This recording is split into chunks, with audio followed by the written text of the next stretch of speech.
ചിങ്ങമാസത്തിലെ അത്തം നക്ഷത്രം മുതൽ ചതയം നാൾ വരെ നീണ്ടു നിൽക്കുന്ന അഭിജിത്ത് എന്ന പ്രത്യേക മുഹൂർത്തത്തിൽ തൃക്കാക്കരപ്പൻ എന്ന പേരിൽ വാമനാവതാര മൂർത്തിയെ ആരാധിക്കുകയും ബലി മഹാരാജാവിനെ അനുസ്മരിക്കുകയും ചെയ്യുന്ന വിശ്വാസത്തിന്റെ പിൻബലമുള്ള ആരാധനയാണ് ഓണം. ഓണവുമായി ബന്ധപ്പെട്ടതിലെല്ലാം ആരാധനയുടെ ഗന്ധമുണ്ട്. ഒരു വിശ്വാസി അത്തരം കാര്യങ്ങളിൽ ഏർപ്പെടുന്നത് നിഷിദ്ധമാണ്.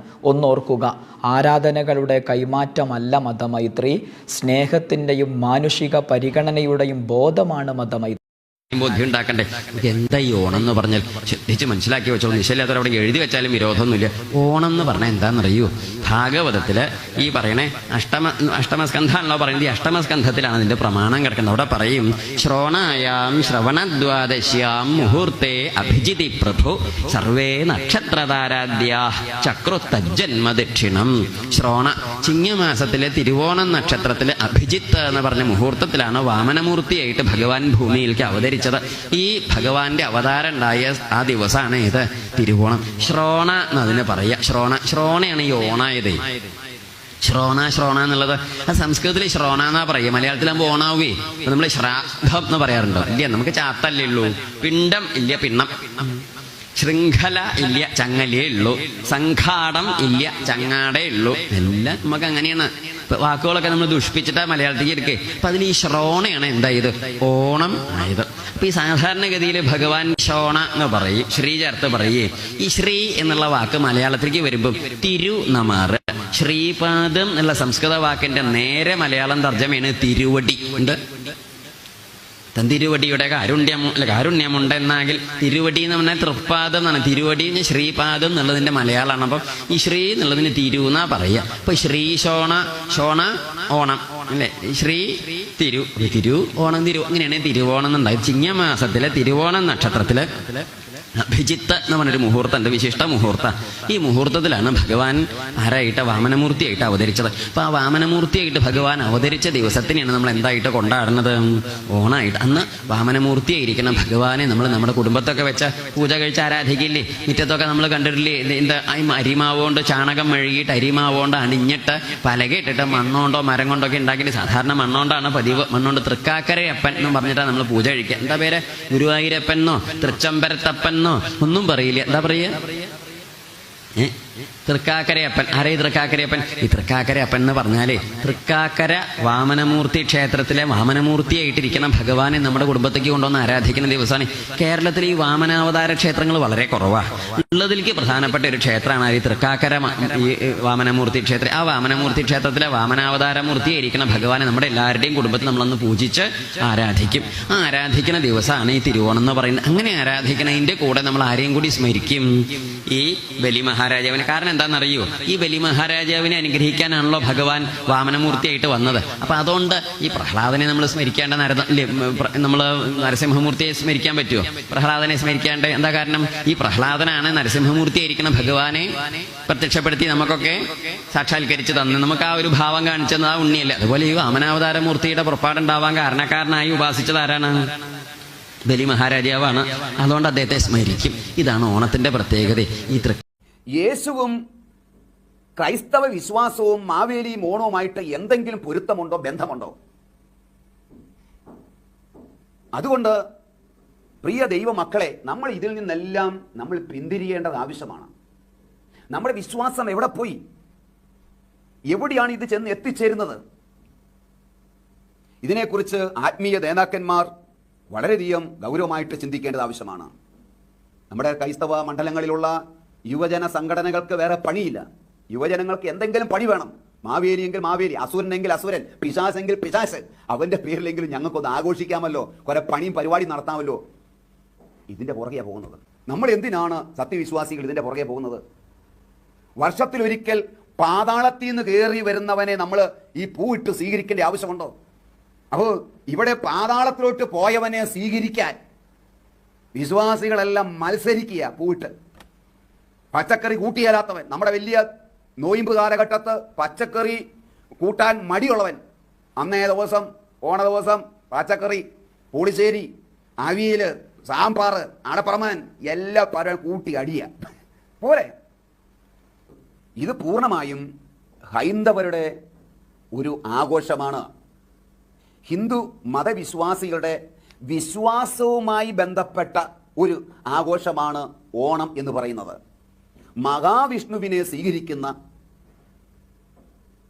വാമനനെ സ്വീകരിക്കുന്ന തൃക്കാക്കര അമ്പലത്തിലെ ഉത്സവവുമായി ബന്ധപ്പെട്ട കാര്യമാണ് ഈ ഓണം എന്ന് പറയുന്നത്.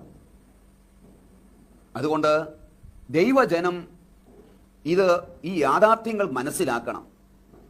കേരളത്തിൻ്റെ മുഴുവനോ ഉത്സവമാണ് എന്ന് ഇങ്ങനെ പറഞ്ഞ് 10 പ്രാവശ്യം പറയുമ്പോൾ അങ്ങനെ മനുഷ്യൻ്റെ മനസ്സിലെല്ലാം കയറി പതുക്കെ നമ്മുടെ പള്ളികളിലേക്കും നമ്മുടെ കുടുംബങ്ങളിലേക്കും പല കോൺവെന്റുകളിലേക്കും ഒക്കെ അൾത്താരയിലോട്ട് പോലും മാവേലി വന്നു കഴിഞ്ഞിരിക്കുകയാണ്. അതുകൊണ്ട് ആത്മീയ നേതൃത്വത്തിലുള്ളവർ, പ്രത്യേകിച്ച് വൈദികര്, ചെറുപ്പക്കാരായ വൈദികർ പ്രത്യേകമായി നിങ്ങൾ ഈ യുവജനങ്ങളെ എങ്ങോട്ടാണ് നയിക്കുന്നത് എന്ന് ബോധ്യപ്പെടണം. പിന്നെ പിള്ളേര് പള്ളിയിൽ വരുന്നില്ല, കൂദാശകളിൽ പങ്കെടുക്കുന്നില്ല, പ്രാർത്ഥിക്കുന്നില്ല, കുടുംബ പ്രാർത്ഥനയില്ല, വചനം വായിക്കുന്നില്ല, വിശുദ്ധ ജീവിതം നയിക്കുന്നില്ല എന്ന് പറഞ്ഞിട്ട് കാര്യമില്ല. മാവേലിയെ സ്വീകരിക്കുമ്പോൾ ആരാണ് അകത്തോട്ട് കയറുന്നത്? നിങ്ങൾ സ്വീകരിക്കുന്നത്. ഓരോ കുടുംബങ്ങളിലും അത്തപ്പൂടുക മത്സരമാണ്. നമ്മൾ നേതാക്കന്മാരൊക്കെ വരുമ്പോൾ, ആര് വരുമ്പോഴും നേതാക്കന്മാർ വരുമ്പോഴും ബൊക്കെ കൊടുത്ത്, പൂ കൊടുത്ത് നമ്മളവരെ സ്വീകരിക്കാറുണ്ട്. അപ്പം മറ്റുള്ളവരെ സ്വീകരിക്കുന്നതിൻ്റെ അടയാളമാണ് പൂ കൊടുക്കുക, ബൊക്കെ കൊടുക്കുക. വിവാഹത്തിനായ ദമ്പതികൾക്ക് കൊടുക്കാറുണ്ട്, നമ്മൾ പല മേഖലകളിൽ കൊടുക്കാറുണ്ട്. ഇതുപോലെ അത്തപ്പൂ ഇടുന്നതിൻ്റെ അർത്ഥം എന്താണ്? മാവേലിയെ സ്വീകരിക്കുക. ആരാ മാവേലി? അസുര രാജാവ്. നമ്മുടെ ഭാഷയിൽ പറഞ്ഞാൽ പൈശാചിക ശക്തി. ഈ പൈശാചിക ശക്തിയെ സ്വീകരിക്കുന്നതിൻ്റെ അടയാളമാണ് പൂ ഇടുക എന്ന് പറയുന്നത്. അപ്പോൾ നമ്മുടെയൊക്കെ വീട്ടുമുറ്റത്തും നമ്മുടെ പള്ളി മോണ്ടലത്തിലും നമ്മുടെ കോൺവെന്റുകളിലും എല്ലാം ഈ അത്തപ്പൂ ഇട്ട് നമ്മുടെ ഈ തിന്മയുടെ പ്രതീകമായ അസുരനെ നമ്മൾ സ്വീകരിച്ചിട്ട് മാറുന്നിട്ട് കരഞ്ഞിട്ട് പിള്ളേര് വഴിതെറ്റിപ്പോയി എന്ന് പറഞ്ഞിട്ട് കാര്യമില്ല. വെറുതെയാണോ ഇന്ന് നമ്മുടെ പ്രത്യേകിച്ച് പെൺകുട്ടികൾ ഹൈന്ദവ മതത്തിലോട്ട് അനേക പെൺകുട്ടികൾ ചാടിപ്പോവുകയാണ്. സഭാധികാരികൾ ഓരോ രൂപതയിലും കൃത്യമായ കണക്കെടുത്താൽ, ഇങ്ങനെ ചാടിപ്പോയവരെ കണക്കെടുത്താൽ അത്ഭുതപ്പെടും. ഇനി അത്ഭുതപ്പെടുവോ, അത് വേദനയുണ്ടാക്കുകയോ ചെയ്യണമെങ്കിൽ അകത്ത് പരിശുദ്ധാത്മാവിൻ്റെ ഒരു കാഴ്ചപ്പാടുണ്ടെങ്കിലേ നമുക്കത് അത്ഭുതമായിട്ട് മാറുള്ളൂ. അവര് മാവേലി സ്ഥിരമായിട്ടുള്ള അങ്ങോട്ട് പോയാൽ പിന്നെ അവരെ കുറ്റപ്പെടുത്താൻ പറ്റുമോ? നമ്മളതെല്ലാം ഇങ്ങോട്ട് സ്വീകരിച്ചിരിക്കുമല്ലേ, എല്ലാം മോട്ടിക്കുക എന്നാണ് പറയുന്നത്. അവർ പറയും ഇപ്പം കത്തോലിക്കരെല്ലാം ഹൈന്ദവരുടെ മുഴുവൻ മോട്ടിച്ചുകൊണ്ടിരിക്കുക. നമ്മൾ മോട്ടിക്കേണ്ട ആവശ്യം എന്താ? സകല നന്മകളും മുടിചൂടി നിൽക്കുന്ന സഭയിൽ, അല്ലേ? സകല നന്മകളും മുടിചൂടി നിൽക്കുന്ന സഭയിലാണ് നമ്മൾ നിൽക്കുന്നത്. പിന്നെ മറ്റുള്ളവരുടെ നമ്മൾ എടുക്കേണ്ട ആവശ്യം, അത് സ്വീകരിക്കേണ്ട ആവശ്യം, അവരുടെ ആഘോഷങ്ങളിൽ നമ്മൾ ഡയറക്റ്റ് ആയിട്ടോ ഇൻഡയറക്റ്റ് ആയിട്ടോ പങ്കാളിത്തം വഹിക്കേണ്ട ആവശ്യമേ ഇല്ല. അതിൻ്റെ പിന്നിലെ ആൻസീൻ പവർ എന്താണെന്ന് നമ്മൾ മനസ്സിലാക്കേണ്ടത് ആവശ്യമാണ്. നമ്മുടെ കുഞ്ഞുങ്ങൾ, യുവജനങ്ങൾ വഴിതെറ്റിപ്പോകുവാനായിട്ട് പ്രിയ മാതാപിതാക്കളെ, ആത്മീയ നേതാക്കന്മാരെ ഇത് കാരണമാകും. ഇതൊക്കെ നമ്മൾ തിരിച്ചറിയണം. നമ്മൾ സത്യവചനം അനുസരിക്കുക എന്നുള്ളത് പ്രധാനപ്പെട്ട കാര്യമാണ്. നിയമാവർത്തന പുസ്തകം അതിലെ 18-ാം അധ്യായം 9-ാമത്തെ തിരുവചനം, നിങ്ങളുടെ ദൈവമായ കർത്താവ് നിങ്ങൾക്ക് തരുന്ന ദേശത്ത് നിങ്ങൾ വരുമ്പോൾ, ദൈവം നമുക്ക് നൽകിയതാണ് ഈ ദേശം. ഈ ദേശത്ത് വരുമ്പോൾ ആ ദേശത്തെ ദുരാചാരങ്ങൾ നിങ്ങൾ അനുവർത്തിക്കരുത്. വളരെ കൃത്യമായിട്ട് വചനം പറയുക. ദൈവമായ കർത്താവ് നിങ്ങൾക്ക് നൽകിയ ദേശത്ത് നിങ്ങൾ വസിക്കുമ്പോൾ, അവിടെ വരുമ്പോൾ ആ ദേശത്തെ പല ദുരാചാരങ്ങളും അനുഷ്ഠാനങ്ങളും ഐതിഹ്യ കഥകൾ, കെട്ടുകഥകൾ അതൊരാഘോഷമാക്കി സെലിബ്രേഷനാക്കി മാറ്റിയിട്ടുണ്ട്. അത് നമ്മൾ സ്വീകരിക്കാൻ പാടില്ലെന്ന് വളരെ വ്യക്തമായിട്ട് ദൈവം പഠിപ്പിക്കുക. സങ്കീർത്തനം 106 അതിൻ്റെ 35-ാമത്തെ തിരുവചനം, 35-36 ബൈബിളുള്ളവരെ എടുത്ത് വായിച്ചു നോക്കാം. അവർ അവരോട് ഇടകലർന്ന് അവരുടെ ആചാരങ്ങൾ ശീലിച്ചു. കണ്ടോ, അവർ അവരോട് ഇടകലർന്ന്, ഇസ്രായേൽജനത്തെക്കുറിച്ച് പറയുകയാണ്. അവർ അവരോട് ഇടകലർന്ന് അവരുടെ ആചാരങ്ങൾ സ്വീകരിച്ചു. അപ്പോൾ അവരുടെ ഇടയിൽ നമ്മൾ ജീവിച്ച് ഇടകലർന്ന്, എല്ലാ ജാതി മതസ്ഥരുടെയും ജീവിച്ച് അവരോട് ഇടകലർന്ന് അവരുടെ ആചാരങ്ങളെല്ലാം നമ്മളിങ്ങനെ സ്വീകരിച്ചുകൊണ്ടിരിക്കുക. നമ്മൾ അങ്ങോട്ടൊന്നും കൊടുക്കുന്നില്ല. അവരുടെ വിഗ്രഹങ്ങളെ നാം സേവിച്ചു. അത് അവർക്ക് ഒരു കെണിയായി തീർന്നു. കണ്ടോ, അത് അവർക്ക് ഒരു കെണിയായി തീർന്നു. അതിന്റെ താഴെ അടുത്ത വാക്യം 37, തങ്ങളുടെ പുത്രീപുത്രന്മാരെ അവർക്ക് സമർപ്പിച്ചു. ഇതല്ലേ സംഭവിക്കുന്നത്? അപ്പം നമ്മൾ ഇവിടെ അവരുടെ ഇടയിൽ ജീവിച്ച് അവരുടെ ആചാരങ്ങളെല്ലാം നമ്മൾ ഇങ്ങനെ സ്വീകരിച്ചുകൊണ്ടിരിക്കുക. പ്രിയമുള്ളവരെ, ചില ആളുകൾ മനസ്സിലാക്കിയത് മതസൗഹാർദ്ദം എന്ന് പറഞ്ഞാൽ അവരെ കൂടെ അവരുടെ ആചാരങ്ങളൊക്കെ പങ്കെടുക്കലാണ് എന്നാണ്, അവരെ ആചാരങ്ങളൊക്കെ കൂടെ ചെയ്യലാണ് എന്നാണ്. അത് കളിയാക്കലാണ്, തമാശയാക്കലാണ്.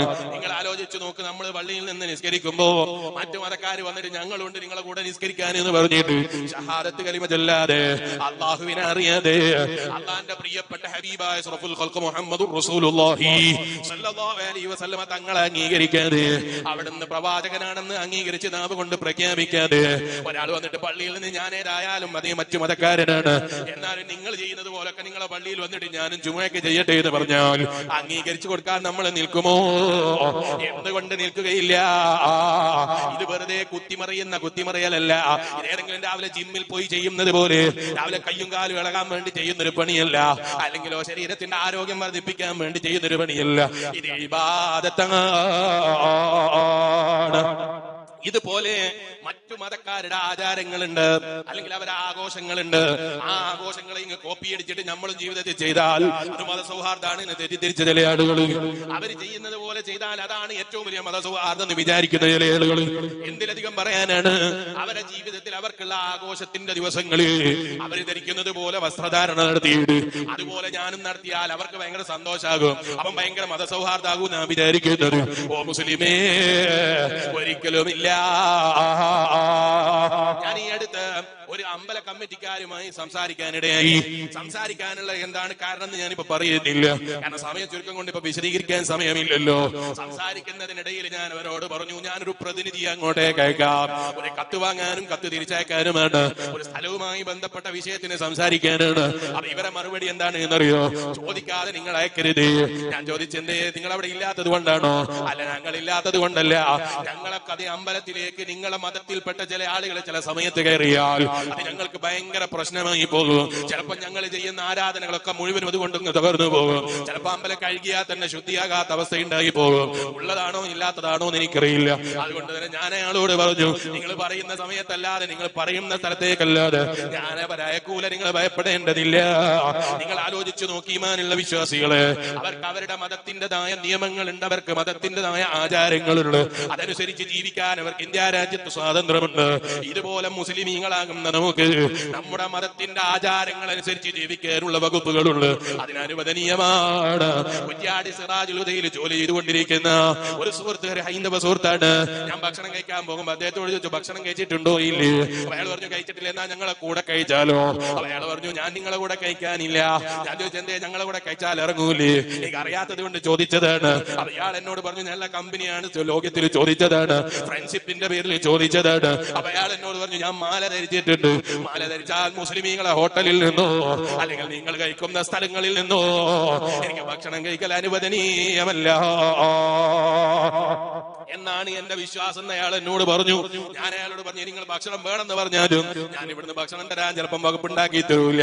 കാരണം നിങ്ങൾക്ക് നിങ്ങളെ ദീനനുസരിച്ച് ജീവിക്കണം, നിങ്ങളെ മതം അനുസരിച്ച് ജീവിക്കണം. അതാണ് യഥാർത്ഥത്തിൽ മതസൗഹാർദ്ദം എന്ന് പറയുന്നത്.